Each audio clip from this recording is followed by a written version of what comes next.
Good morning, students. I am Dr. Indermal Goyal, and today we will discuss about preparation of ledger. You know, accounts in the ledger are prepared, are opened and maintained from the journal, and entries in the journal are prepared from the transactions. First step in accounting is preparation of journal, and second step or second stage of accounting is preparation of ledger. Today we will discuss in detail about the methodology of preparation of accounts in ledger from the journal. Journal entry से खाता बही में खाते किस प्रकार खोले जाते हैं, किस प्रकार खातों में खतौनी की जाती है, पोस्टिंग की जाती है, उसका प्रेजेंटेशन किस तरह से होता है, इस बात को समझने के लिए हम दो बिजनेस ट्रांजैक्शन ले लेते हैं, फिर हम उनका जर्नल एंट्रीज बनाएंगे और जर्नल एंट्रीज बना के फिर उसका लेजर अकाउंट बनाएंगे. Suppose our first transaction is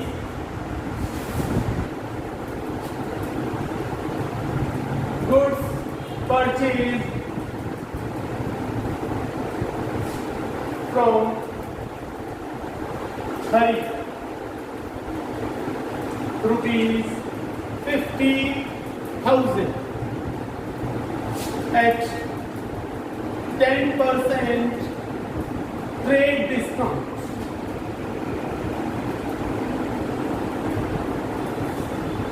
So this is the transaction. Goods purchased from Hari, rupees 50,000 at 10% trade discount.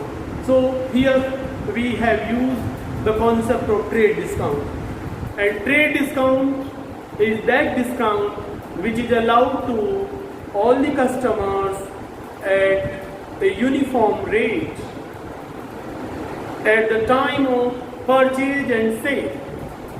It is not recorded in the books and accounts of both buyer and seller.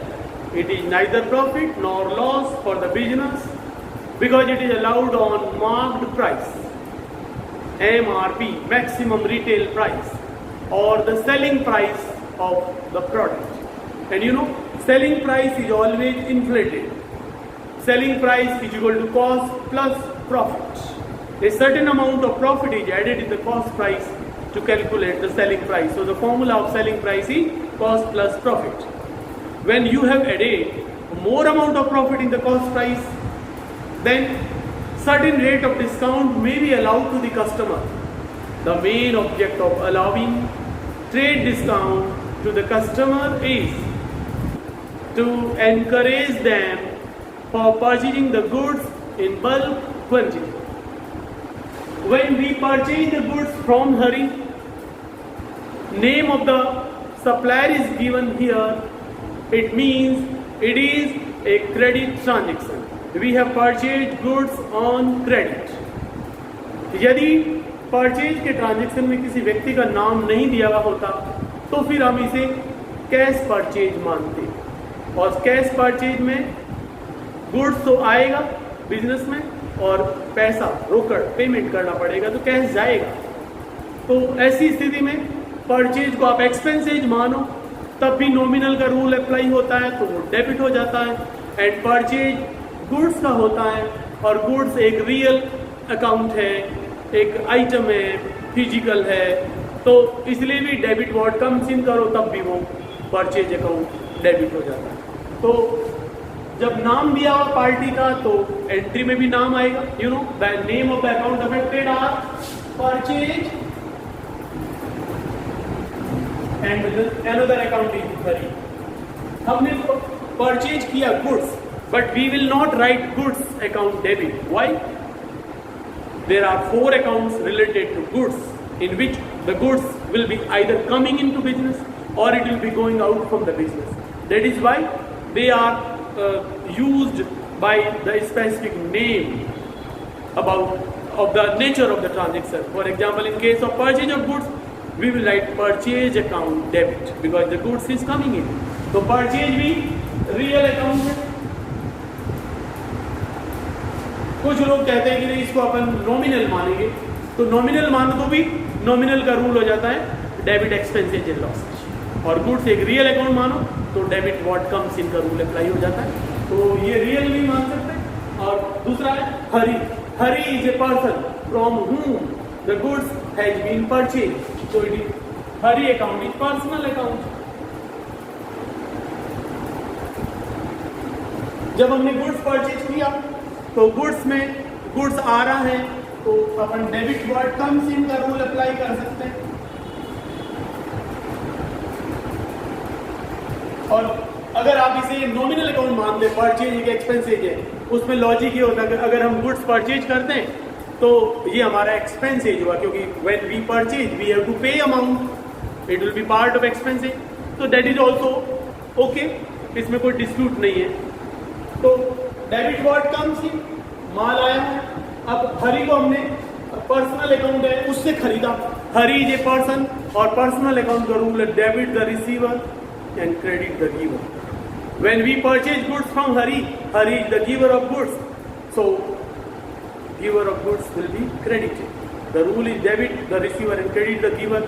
Hari is the giver of the goods, so his account will be credited, and the rule to be applied is credit the giver.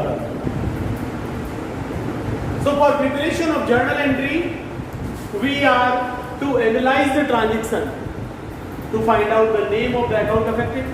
So name of account affected in this transaction are purchase and hurry. फिर दूसरा step हमने बताया था in journal, find out the category of account, and there are three category: personal, real and nominal. You know, so purchase account is real account, or you can consider purchase account as nominal account, and hurry account is personal account. तो जो personal account affect हुआ तो personal का rule apply होगा, और हर rule के दो part है, debit the receiver, credit the giver is the rule of personal account, and real का रूल है debit what comes in, credit what goes out. तो जब आपने परचेज किया, goods is coming in, so the journal entry will be in format of journal. We have already discussed the format is journal of Mr. X मान लिया हमने, और इसमें सबसे पहला कॉलम है डेट, फिर आएगा इधर particulars, then ledger folio number, amount, amount के साथ रुपीज वर्ड लगेगा, डेबिट एंड क्रेडिट. अब हमें इसमें जर्नल एंट्री लिखनी है 2020 and October 1. The transaction to be recorded, this transaction is to be recorded in journal, and the entry will be purchase account debit. जो account debit होता है उसे हम पहले लिखेंगे, ऊपर लिखेंगे, और डेबिट वर्ड बाद में लिखा जाएगा. तो we will write purchase account debit to, किससे खरीदा? हरी से खरीदा. केवल हरी का नाम लिखा हुआ है तो इट इज क्रेडिट परचेज. और अगर कुछ भी नाम नहीं होता तो कैश परचेज होता, तो हम कैश पेमेंट करते तो इधर टू कैश आता. अगर हरी का नाम लिखा हुआ है और कैश वर्ड नहीं दिया हुआ तो ये क्रेडिट परचेज है, तो हम लिखेंगे टू हरीज अकाउंट, हरी का खाता क्रेडिट करेंगे. और अगर कैश वर्ड भी लिखा हो और हरी का नाम भी लिखा हो तो फिर वो कैश ट्रांजेक्शन होगा. ऐसा भी हो सकता है, goods purchase from Hari with cash rupees 50,000, तो फिर क्या होगा? Purchase account debit to cash. फिर हरी का नाम नहीं आएगा, because when we purchase goods from Hari, he has delivered the goods and we have paid a consideration in cash. When both the parties to a contract, to a agreement, perform their obligation at the same time, then nothing is due later on. So in this case, we will write purchase account debit to Hari, H-A-R-I, Hari, comma ऐसा लगा देंगे, to Hari's account. Now what about the amount? You know, the amount of goods purchase is 50,000. It is the MRP, maximum retail price, or marked price. The price which is mentioned on the product is called marked price, and it is the selling price, but there is a provision of trade discounts by 10%, and trade discount is not recorded. So the total amount is 50,000 and its 10% will be 5,000, which is not to be considered in journal entries of both buyer and seller. So the final account to be considered for this transaction is 45,000. तो 45,000 purchase account में debit column में debit side में लिखोगे और 45,000 ये ना वो आप क्रेडिट साइड में लिखोगे। डेबिट अकाउंट की अमाउंट के डेबिट कॉलम में लिखना है और क्रेडिट अकाउंट की अमाउंट को जर्नल के क्रेडिट कॉलम में लिखना है। Now this is the journal entry and now what will be narration? The narration is being goods purchase.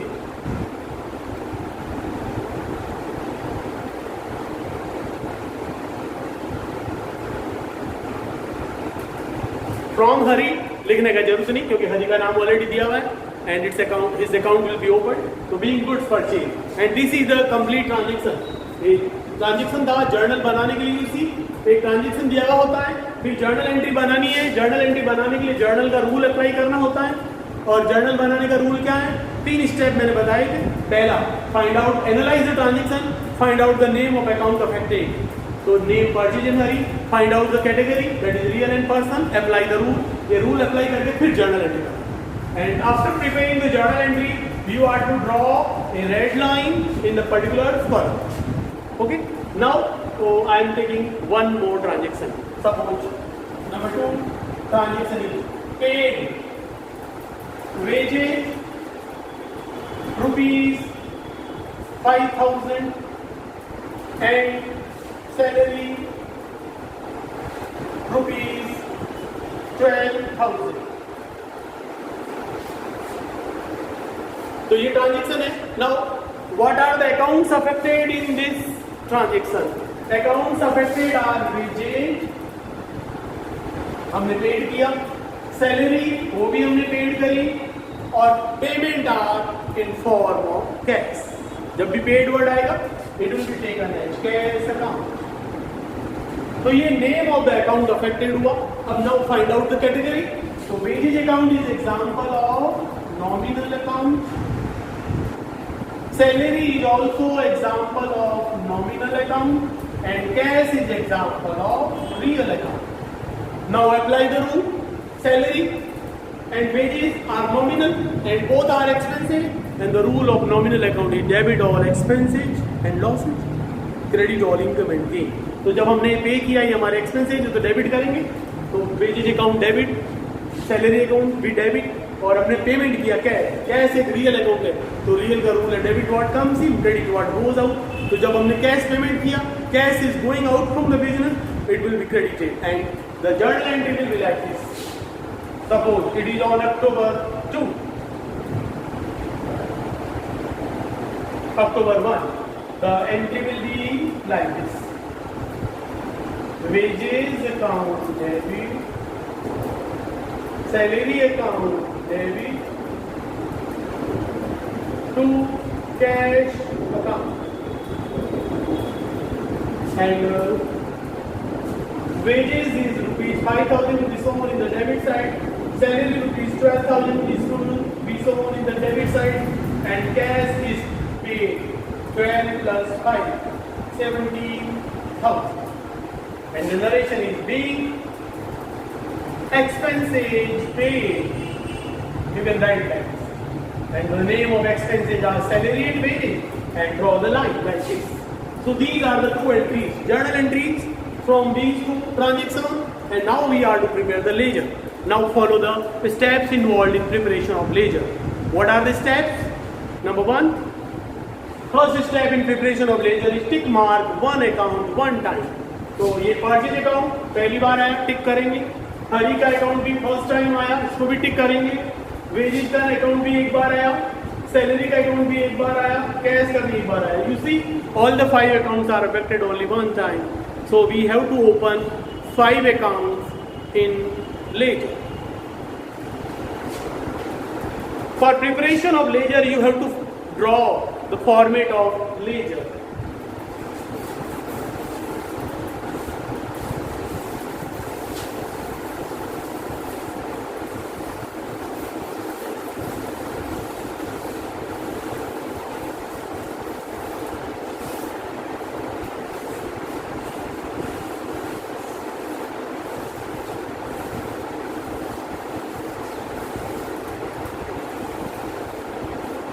how to prepare format of ledger.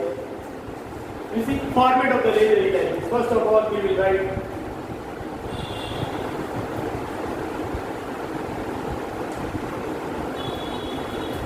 ledger of Mr. X.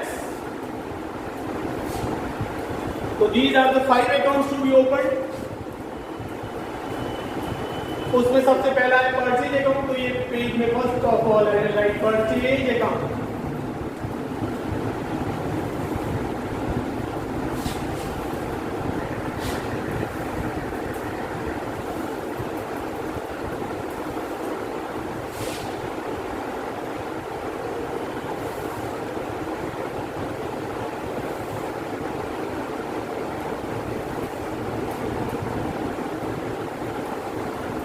Columns are date, particulars, JF, amount. Repeat again. Date, particulars, JF, amount. You see, these are the two parts of ledger. और हमने 5 account बनाना है, तो इसको 5 भाग में बना दें. तो आप अपने रजिस्टर में पेंसिल से लाइन ड्रॉ करके फिर स्केल को रखकर आप ऐसे इरेजर से ऐसे ड्रॉ करके 5 अकाउंट इसे बना सकते हैं.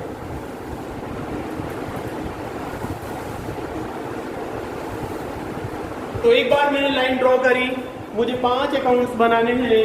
पहला परचेज अकाउंट, दूसरा हरीज अकाउंट. तो I will write here Hari's account.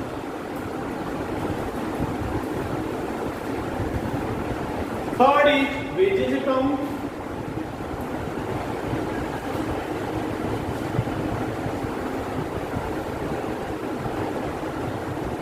Fourth is salary account.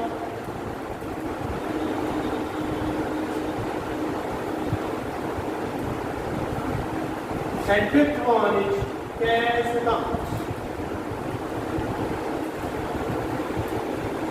Now posting into ledger account. 2020 October 1 purchase account debit to cash. For preparation of ledger and posting into ledger account from the journal, the logic is if the entry purchase account debit to Hari, so purchase account here debit to what? So purchase account here debit side. Left hand side is debit side, right hand side is credit side. In the left hand side, in the debit side, we will write purchase account debit में to Hari. We will write here to Hari account. Amount है 45,000. इधर date लगेगा 2020 October 1. तो purchase account debit to Hari's account लिखना है इसे. और Hari account में क्या आएगा बाई परचेज, क्योंकि हरी का अकाउंट क्रेडिट हुआ है. हरी का अकाउंट किससे क्रेडिट हुआ है? परचेज. तो हरी का अकाउंट क्रेडिट हुआ तो इसके क्रेडिट साइड में लिखेंगे और दूसरे खाते का नाम जो उसको प्रभावित कर रहा हो. तो इधर हम लिखेंगे by purchase and amount is 45,000. Year 2020, date October 1. ये इसकी पोस्टिंग कहलाएगी. Purchase account debit to Hari is the transaction and the entry purchase account debit to Hari. तो परचेज अकाउंट में टू हरी लिखना है और हरी अकाउंट में बाय परचेज. फिर ये सेकेंड एंट्री है compound entry. The entry is wages account debit, salary account debit to cash. तो wages account debit हुआ है 5,000 से और इसको डेबिट कौन कर रहा है?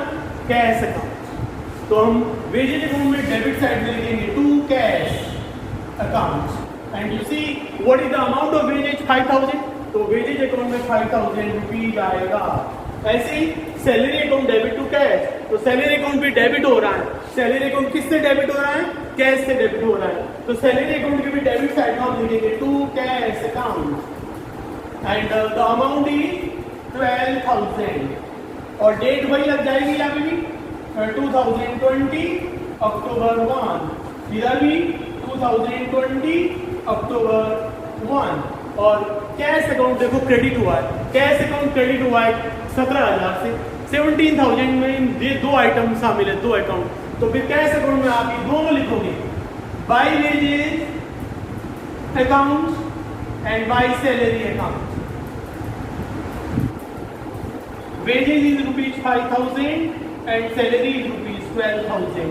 and year is 2020 and date is October 1. So this is the method of preparation of ledger from the journal.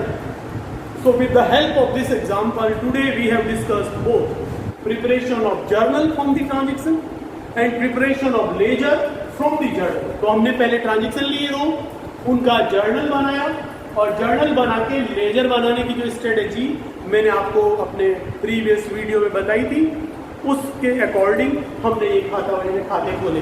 तो first step in preparation of ledger is tick mark one account one time, find out the total number of tick mark account. तो ये 5 आए. फिर मैंने 5 खातों के format बनाए और ये फॉर्मेट फिक्स हैं और डेबिट साइड और क्रेडिट साइड इसके 2 कॉलम हो गए. Date, particular, JF amount. JF का मतलब जर्नल फोलियो. लेजर जब बनाएंगे तो जर्नल फोलियो के नंबर आएगा, यानी कि जर्नल में ये एंट्री कौन से पेज पे की गई वो पेज नंबर इधर आएगा. ठीक है. और जब हम लेजर बनाते हैं तो जर्नल फोलियो लिखते हैं और जब हमने जर्नल बनाया तो आप देखो यहाँ पे हमने LF लिखा, यानी कि ये जो जर्नल में एंट्री किए हैं ये खाता लेजर में कौन से पेज पर खोला गया.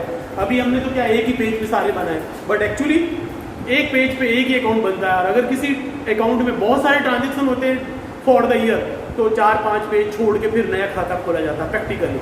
अभी हमने ये मान लो आप सब अलग अलग पेज पे मैंने बनाए, तो ये जर्नल से लेजर बनाने का.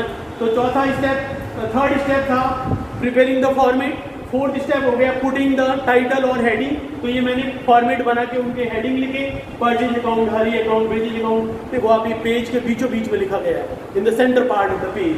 और उसके बाद में जो मैंने इसका फॉर्मेट बना के हेडिंग लिख के फिर पोस्टिंग किया. पोस्टिंग का नियम क्या है, अगर एंट्री है purchase account debit to cash तो परचेज अकाउंट के डेबिट में टू कैश लिखना है.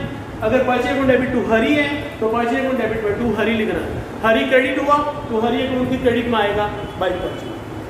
The most important point to be noted is that हम जो खाता बना रहे हैं, जो अकाउंट बना रहे हैं, उसमें उसी का नाम कभी भी नहीं आएगा, ना तो उसके डेबिट साइड में आएगा ना क्रेडिट साइड में आएगा. हमेशा एक खाता दूसरे को प्रोवाइड करेगा. सेल्स अकाउंट में टू सेल्स या बाई सेल्स कभी नहीं आएगा. वेजेज अकाउंट में टू वेजेज और बाई वेजेज कभी नहीं आएगा, because in every transaction two accounts are affected and they affect each other by the same amount and at the same time. इसलिए डेट दोनों की एक ही रहेगी. एक एंट्री हमारी अक्टूबर 1 को purchase account debit to Hari, तो यहाँ पे भी डेट देखिए परचेज अकाउंट में टू हरी है और अक्टूबर 1 है, और हरी अकाउंट में भी by purchase October 1 20 same date लिखी जाएगी. This is the point to be noted and this is about the methodology of preparation of ledger. अब हमारा इसमें एक और स्टेप होता है balancing of ledger account, totalling of ledger account. तो जैसे ये मैंने अकाउंट बनाया, इसके डेबिट साइड में कुछ अमाउंट है, क्रेडिट में कुछ भी नहीं है. अगर मुझे टोटल लगानी है तो ये 45,000 आ जाएगा, और इधर मुझे बैलेंस निकालना है तो मैं लिख दूंगा बाई बैलेंस CD. इससे खाता अगले साल अगले महीने में ट्रांसफर हो जाएगा और फिर टू बैलेंस BD से वापस रीओपन हो जाएगा. क्योंकि ledger can be totalled and balanced on any date, but closing of the ledger account will be at the end of the year. When the ledger accounts are closed for preparation of final account, then all the nominal account will be closed by writing to trading by trading, to P&L account by P&L account, by manufacturing account or to manufacturing account according to the nature of the item. And all personal and real account are shown in the balance sheet. And in balance sheet we write all assets and liability of the business. So assets and liabilities are personal account and real account, so they are never closed. They are continued from one year to another year, so they are always closed by writing to balance CD or by balance CD, and they are reopened in the next year by writing to balance BD or by balance BD, depending on the item, depending on their nature. So this is the concept of ledger. I am sure that you can understand it in very good manner, and if you have any doubt you can call me, and you must also go through some of the example from your book, and if you have any doubt you can message me, you can WhatsApp me, and I request you to convey this message, share this video to your friends and colleagues. It will be certainly beneficial for the student of the commerce, maybe from the central board or maybe from the Rajasthan board or from any board, because it is a part of accounting. It is a double entry system of accounting. It is an English system of accounting which is equally important in every country of the world. Thank you very much.